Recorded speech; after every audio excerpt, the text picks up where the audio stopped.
Cenário Brasil, com Fernando Schiller. Fernando Schiller está aqui conosco para falar sobre a indicação do presidente Jair Bolsonaro, de Cássio Nunes, ao Supremo Tribunal Federal. Agora vai ter sabatina no Senado, todo aquele protocolo. Qual que é a sua expectativa aí? O que você achou dessa indicação? Como isso vai repercutir na vida política do presidente a partir de agora, hein, Schiller? Bom dia para você. Bom dia Pedro, bom dia Thaís, minhas boas-vindas para Mariana também. Olha, a semana começa com essa discussão sobre o desembargador Cássio Nunes Marques, para dizer o seguinte, quer dizer, eu acho que, em primeiro lugar, passa com tranquilidade no Senado, não é? O presidente Jair Bolsonaro, ele seguiu uma intuição política. Essa é uma indicação que, vamos lá, ninguém esperava, não é? As pessoas imaginavam que ia ser o André Mendonça, o Jorge Oliveira. André Mendonça, ministro da Justiça, tem o perfil evangélico, tem o perfil conservador, é um aliado de primeira hora do presidente da República, né? Então, bom, o presidente Bolsonaro, naquele estilo que as pessoas, a gente já se acostumou a conhecer, quer dizer, surpreendeu. Um jeito espontâneo, eu não conhecia o Cássio Nunes Marques, o desembargador, foi apresentado semana passada, pouco tempo atrás, e resolveu indicar para o Supremo Tribunal Federal, né? Eu conversei com uma fonte minha lá em Teresina, no Piauí, um advogado que conhece bem a trajetória do Cássio Nunes Marques, conviveu com ele, inclusive, na universidade, e o conceito que o desembargador tem na sua trajetória profissional, lá no Piauí, depois no TRF1, é um conceito muito positivo. Quer dizer, é um desembargador trabalhador, pouco ideológico, atento à lei, à Constituição, é chamado de garantista, mas esse conceito, vamos lá, a gente discute muito isso aqui, é um conceito muito largo, né? O que é o garantista? Não é? Aquele que se atém ao texto da lei, que procura evitar, assim, misturar no seu juízo, nos seus posicionamentos, opinião pessoal, muita subjetividade. É óbvio que existe sempre uma margem de flexibilidade, onde um juiz coloca um certo ponto de vista, né? Agora, o problema é qual é o grau que você faz isso, né? Aí começam os mitos. Por exemplo, saiu na mídia, nas redes sociais, que o desembargador Cássio é contra a prisão em segunda instância. Não é verdade. Tem entrevista dele dizendo que, sob certas condições, uma análise jurisdicional bem fundamentada, é possível a prisão em segunda instância, né? Ele só não é um advogado da prisão em segunda instância. Muita gente imaginava, os chamados lavajatistas, né? As pessoas, você tem no Brasil, quer dizer, pessoas que consideram que esta é a prioridade número 1 do país, a prisão em segunda instância. Quer dizer, tem uma certa retórica sobre isso. Quer dizer, o desembargador Cássio Nunes Marques não tem esta visão. E aí acho que é até natural, né, Schiller? Porque o fato dele ter vindo da advocacia é muito difícil você achar alguém que seja advogado e defenda a prisão em segunda, né? Foi 15 anos advogado, né? Mas depois ele... Tem outra discussão, né, Thaís? Foi indicado pela ex-presidente Dilma. Ora, isso é uma... Desculpa falar assim, mas vou falar de maneira uma grande bobagem, isso por uma razão muito simples. O PT ficou no poder durante mais de 13 anos, quase 14 anos. Então você tem toda uma geração de desembargadores, de magistrados que foram indicados, né, pela Presidência da República para tribunais superiores, tribunais federais, e, portanto, tem a caneta, tem a indicação. Então, isso não quer dizer muita coisa, viu? O ex-presidente Temer tinha uma influência grande nessas indicações, os governadores participam dessas indicações, ou seja, é um problema de poder institucional. Vamos lá, Joaquim Barbosa foi o grande responsável pelas primeiras grandes condenações do Mensalão, do PT, etc., também havia sido indicado pelo ex-presidente Lula. Quer dizer, isso não... Então, tem muita mitologia sobre isso. Quer dizer, é um desembargador. Eu concordo com você, eu só não tenho dúvida se o presidente Bolsonaro tem essa consciência. Porque ele fala que ele quer um ministro supremo que possa tomar tubaína com ele. Será que ele sabe que depois que o ministro assumir a cadeira lá no Supremo, ele vai seguir as convicções dele mesmo, que o presidente não vai ter mais influência nenhuma? Não é como nomear e retirar um ministro, um outro indicado. Ele vai indicar um ministro supremo, a partir do momento que ele estiver lá, ele vai votar de acordo com a convicção dele, né? Olha, Pedro, vamos lembrar o ministro Fux, dizer que batia no peito, que deixa que eu resolvo, bato no peito, deixa que eu resolvo. Quando o ministro chega no Supremo Tribunal Federal, ele ganha uma super estabilidade no emprego, pro resto da vida. Essa aí, ninguém... Não, pro resto da vida não, até os 75 anos, mas vamos lá. Sim. O futuro ministro, o desembargador Cássio Nunes Marques, tem 48 anos, então nós estamos falando de 27 anos de trajetória no Supremo. Então não tem isso, é o estilo do presidente Bolsonaro, né? O Cássio Nunes Marques é conhecido como alguém muito boa praça, muito carismático, de boa conversa, etc., mas discreto nas suas decisões, visto como um juiz trabalhador, quer dizer, que botou ordem no TRF1, fez uma gestão muito rápida, a celeridade da justiça, gosta de tecnologia.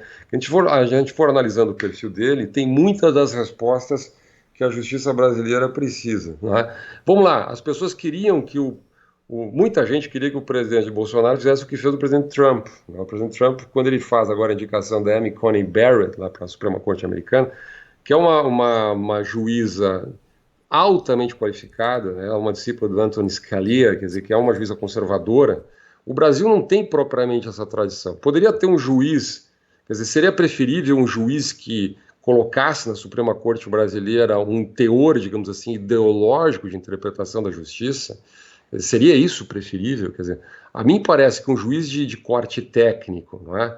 Discreto, atento à lei, com uma visão jovem, com uma visão moderna da justiça, é positivo. Então, não vejo...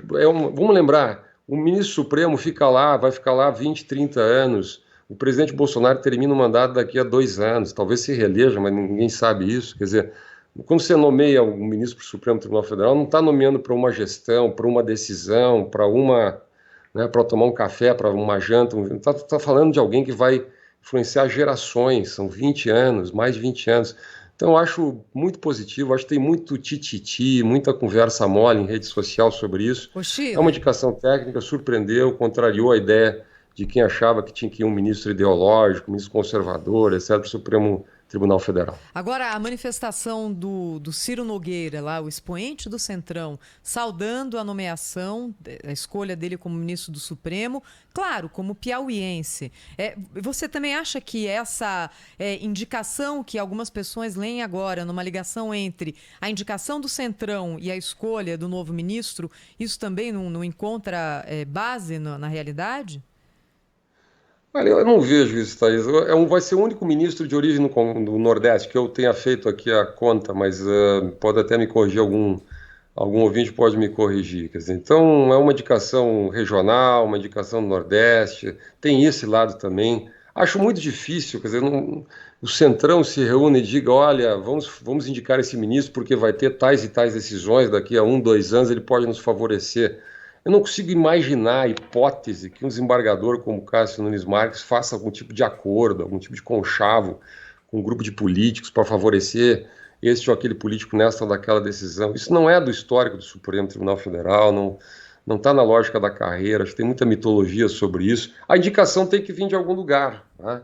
Quer dizer, no sistema brasileiro, eu até discordo disso. Eu acho que poderia ser uma indicação mais reservada, mais comedida, mais técnica ainda, mais discreta, né? Mas, digamos, é o estilo do presidente Bolsonaro. Chega ao conhecimento dele por alguma via, e chegou por esta via mais política, né? Então, mas, digamos assim, eu acho que o resultado é bastante promissor, né? É um ministro que tende a evitar polêmica, se manifesta pouco publicamente, tanto é que era pouquíssimo conhecido, desembargador pouquíssimo conhecido, né? Essa reclamação da ala evangélica sobre aborto, por exemplo, saiu uma declaração da deputada Janaína, aqui de São Paulo, que diz que leu a tese de mestrado do desembargador Cássio Nunes Marques. E ele cita lá o Ronald Ward, que é um grande jurista americano, dizendo o seguinte, que em algumas circunstâncias a Suprema Corte pode contrariar a maioria conservadora e apoiar, por exemplo, o aborto.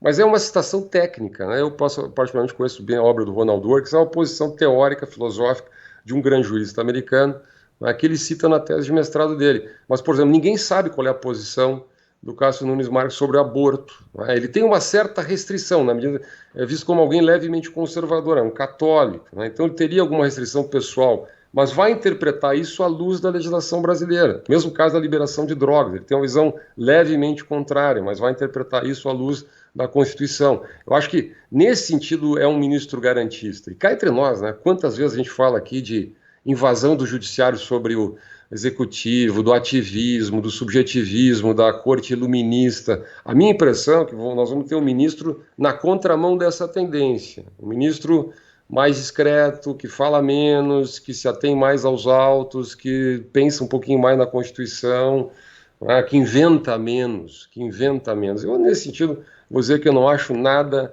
negativa e vejo com muita simpatia essa indicação aí feita pelo presidente Bolsonaro. Tá bom, Schiller. Só vou aqui fazer uma observação a respeito da decepção das pessoas que ainda tinham alguma esperança e ainda queriam ver Sérgio Moro nessa vaga do STF.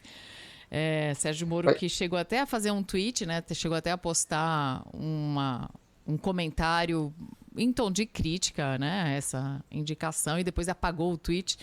Mas Sérgio Moro que ficou totalmente apagado depois que saiu do governo. Mas viu, Mariana, o ministro Sérgio Moro, interessante esse tema, né? Porque se dizia muito na época que havia um acordo quando foi, né, a entrada do Sérgio Moro no governo.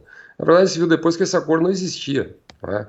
E obviamente com a saída do Sérgio Moro, acho que nem o ministro Sérgio Moro faria, o ex-ministro Sérgio Moro faria esse acordo, nem o presidente Bolsonaro. Tem muita mitologia sobre isso, não há esse tipo de acordo, a política é dinâmica. Quer dizer, quando o ex-ministro Sérgio Moro sai do governo, obviamente as condições de indicação para o Supremo, da forma como ele saiu do governo, não existem mais, né? Nunca. Agora, vamos lá, o pastor Silas Malafaia fez uma declaração muito forte contrária à indicação do Cássio Nunes Marques, né? Dizendo, olha, deveria ser alguém de direita, conservador, religioso, evangélico.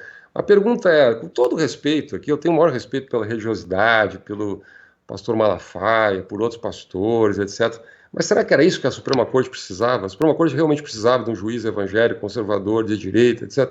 E eu poderia perguntar o oposto também. Precisava de alguém de esquerda, não conservador, não evangélico, ou contra os evangélicos, ou contra isso, contra aquilo.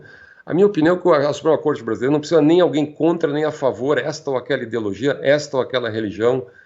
Precisa de alguém que defenda a Constituição, alguém exatamente com esse perfil técnico, preocupado com tecnologia, eficiência da justiça, uma visão nova, pensando no futuro, um sentido de colegialidade, ou seja, trabalhar no coletivo da corte, que é o que está faltando lá no Supremo Tribunal Federal. Fernando Schiller conosco aqui no Jornal Gente da Rádio Bandeirantes. Grande abraço para você, bom trabalho e até a próxima, hein, Schiller? Boa semana, abraço.